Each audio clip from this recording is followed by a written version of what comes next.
আর আরেকটা কথা আমি বলি, লাশ সামনে থুয়া মূলত যে কোনো কথা হোক এখানে বক্তব্য দেওয়া বা কথা বলা ঠিক না। তো এটা সবাই বিবেচনা করবেন, বা আবেগ নিয়ে কেউ খেলবেন না, বিবেক নিয়ে খেলবেন। ইনশাল্লাহ আমি যেটা বললাম আপনারা সবাই বোঝার চেষ্টা করবেন। আর আমার শুধু এই লাশ না, যে কোনো লাশ সামনে তুই কোনো বক্তব্য দেওয়া এটা রাসূলুল্লাহর কোনো নিয়ত না বা সুন্নত না, এটা সুন্নত বিরোধী একটা কাজ। তবে এটার প্রতি সবাই, আপনি কি আমার কথার উপরে বলছেন? মৃত মানুষকে সামনে নিয়ে মরণের কথা, আমলের কথা, হেদায়েতের কথা বলা আমার কোরআন সুন্নাহর বিরোধী।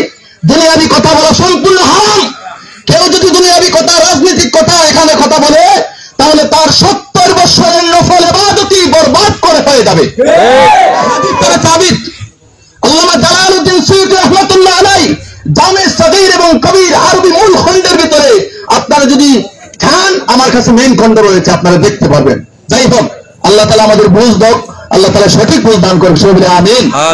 এখানে কথা বলা আমার আসলে কোনো চাহিদা না, আপনারা বলেন, এই বিদায় বলি। আসসালামু আলাইকুম।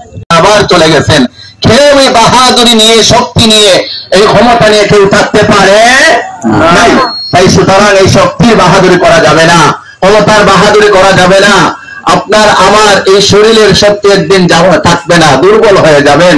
এই কালো চুল সাদা হয়ে যাবে, এই কানাল চামড়া আপনার কুশ হয়ে যাবে, শরীরের রক্তগুলা পানির মতো হয়ে যাবে, আপনি একদিন বৃদ্ধ হয়ে যাবেন। সুতরাং আপনাকে আমাকে চিন্তা করে করে প্রতিটা কদম ফেলতে হবে। কথা বলে ঠিক কিনা? রাসূল কারীম সাল্লাল্লাহু আলাইহি ওয়াসাল্লাম 3 নম্বরে বললেন ওয়াহদান ফিল বাদান, আপনার শরীর দুর্বল হয়ে যাবে। সুতরাং নেকির কাজ আমরা করব, শরীরে বল পাবো, শক্তি পাবো, আল্লাহকে ডাকার মতো তৌফিক আল্লাহ পাক দান করুক। সবাই বলি আমিন। 4 নম্বরে রাসূলুল্লাহ বলছেন, সম্মানিত হাজিরিন, রিজকান, যখন কোনো মানুষ গুনার কাজ করে তখন ওই মানুষের রিজেক আল্লাহ তাআলা কি করে দেন? কমায়া দেন। রিজেক আল্লাহ তাআলা কমিয়ে দেন। সম্মানিত হাজিরিন, গুনাহ করলে রিজেক কমে, আর নেকি করলে রিজেক বাড়ে। আল্লাহ তাআলা আপনার হায়াত বাড়ে, আল্লাহ তাআলা আপনার সবকিছু বুলন্দ করে দেন। আল্লাহ তাআলা নেক আমল করার তৌফিক দান করুন। সবাই বলে আমিন। আমিন। 5 নম্বরে সম্মানিত হাজির, আল্লাহর হাবিব বলেন গুনাহগারের প্রতি মানুষের একটা ঘৃণা জন্মে নেই।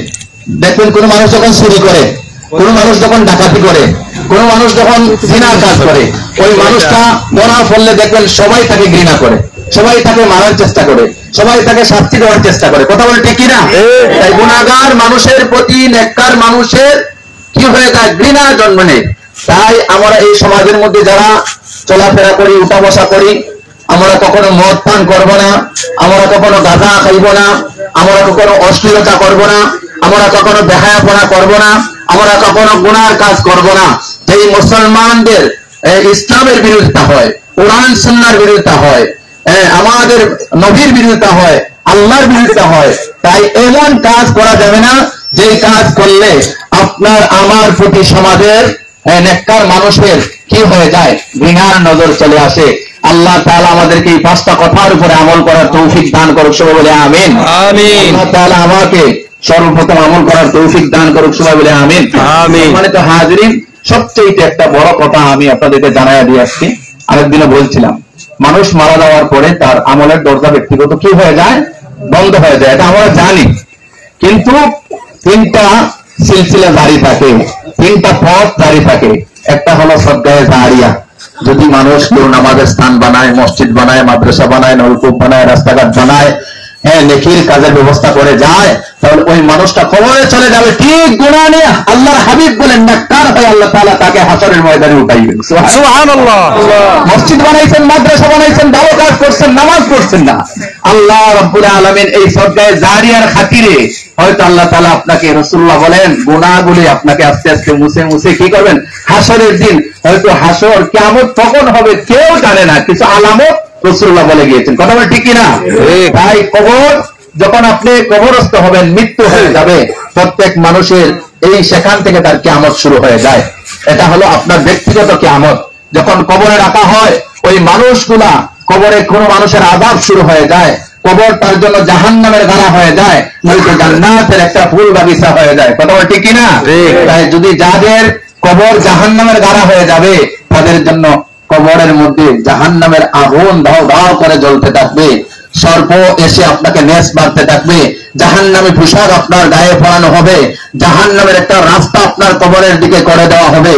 আর যদি জান্নাতি হয়ে যান, কবরের সরল সহজ আর সরল হয়ে যায়, তাহলে আপনার কবরের মধ্যে আল্লাহ তাআলা জান্নাতি বিছানা বিছায়া দেওয়ার হুকুম দিয়ে দিবেন, আপনার গায়ের মধ্যে জান্নাতি পোশাক লাগাইয়া দেওয়ার হুকুম দিয়ে দিবেন।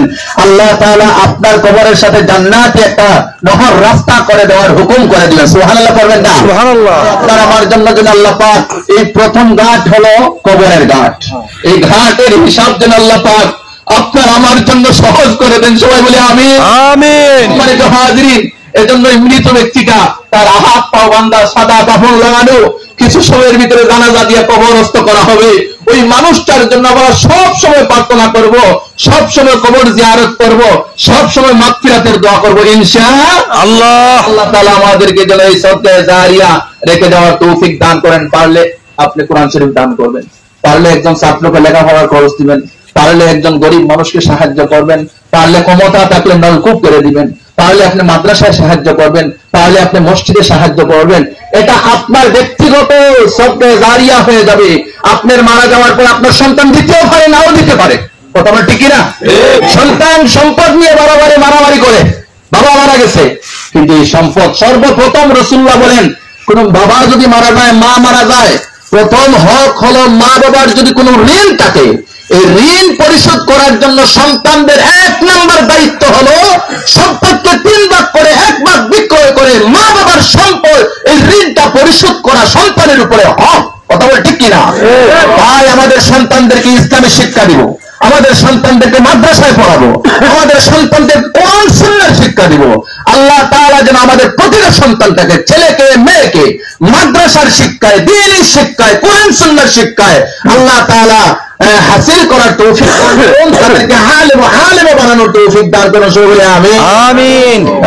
আমার কথায় যদি ত্রুটি বিচ্যুত হয়ে যায়, আল্লাহ তাআলা যেন মাফ করেন। আল্লাহ তাআলা আপনাদের অন্তর